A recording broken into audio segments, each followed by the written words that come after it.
Welcome. In front of me is a DOOGEE T10E, and today I will show you how you can enable power saving mode on this device.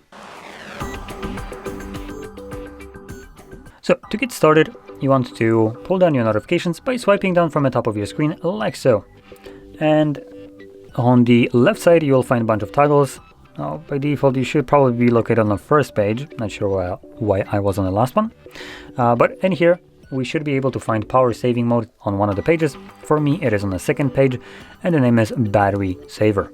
Once you see it, you can simply tap on it. It will bring up this window letting you know that battery saver turns on dark theme, restricts background activity and delays notifications. I'm gonna click on turn on, and you can see with this kind of outline around the battery that signifies that right now the power saving mode is enabled. Once you're done with saving power, you can just turn it off by tapping on the toggle once again, and this will revert all the changes.